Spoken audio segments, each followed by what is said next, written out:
అదే జరుగుతుందండి. Yes, requesting you to please speak. అందరికీ నమస్కారం అండి.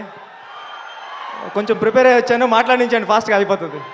Ravi sir, thank you sir. మీ సినిమాలు చూస్తూ ఇన్స్పైర్ అయ్యి ఇండస్ట్రీకి వచ్చాను నేను. నాకు ఫస్ట్ మొట్టమొదటిగా రాసిన కథ మీ కథే. ఏ స్టేజ్ మీద అనేది చెప్తాను నేను. మీకోసం రాసిన కథ నా దగ్గర అలాగ ఉండిపోయింది ఇంకాని. Thank you sir. ఎప్పటికైనా వచ్చి మీకు ఆ కథ నేరేషన్ చేస్తాను. నేను సినిమాలు చూస్తుంటే మా నాన్నమ్మ గారు అనేవారు, ఏట్రా హీరో ఎప్పుడు అందరితోని తిట్లు తింటూ ఉంటాడు, మీ క్యారెక్టర్ని ప్రతి క్యారెక్టర్ సినిమాలో ఉన్న క్యారెక్టర్లను తిడతానే ఉంటారు మీరు చేసే అల్లరి పనులకి. నానమ్మ, ఎన్ని తిట్లు తిడితేనే జనాలు అతను అంతలా పొగుడుతారులే, ఏం పర్లేదు అని చెప్పేవాడిని. మీరు ఇంత పెద్ద స్టార్ అయ్యారు. ఈ ఇరుముడి సినిమా టైటిల్ నుంచి కూడా చాలా పాజిటివ్ వైబ్ ఉందండి. అప్పుడు ఎప్పుడో అయ్యప్ప స్వామి మహత్యం అనే సినిమా వచ్చింది శివ గారు, శరతబాబు గారిది, చాలా పెద్ద హిట్ సినిమా. అలాగే ఈ సినిమా కూడా చాలా పెద్ద హిట్ అవ్వాలని మనస్ఫూర్తిగా కోరుకుంటున్నానండి. శివన్న, మీకు నేను మీ మ్యూజిక్కి మీ డైరెక్షన్కి నేను చాలా పెద్ద ఫ్యాన్, చాలాసార్లు చెప్పాను ఇది.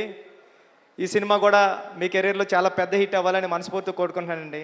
జీవి ప్రకాష్ గారు, మీ గురించి రెహమాన్ గారు చాలాసార్లు చెప్పారు పెద్ద జరిగేటప్పుడు. మీరు చిక్కుబొక్కు చిక్కుబొక్కు రైలు ఆ పాట ఉంది కదండి, దాంట్లో చిన్నపిల్లవాడు పాడతాడు కదా చిక్కుబొక్కు చిక్కుబొక్కు రైలు అని. ఆ పాట పాడింది జీవి ప్రకాష్ గారే.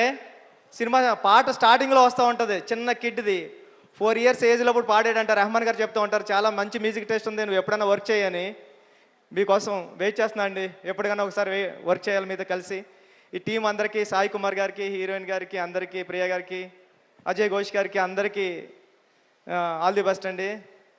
రవి గారు, నవీన్ గారు, నేను ఉప్పిన మైత్రిలోనే పుట్టానండి. నేను ఉప్పిన సినిమా, రవి గారు, నవీన్ గారు అంటే నాకు చాలా ఇష్టం.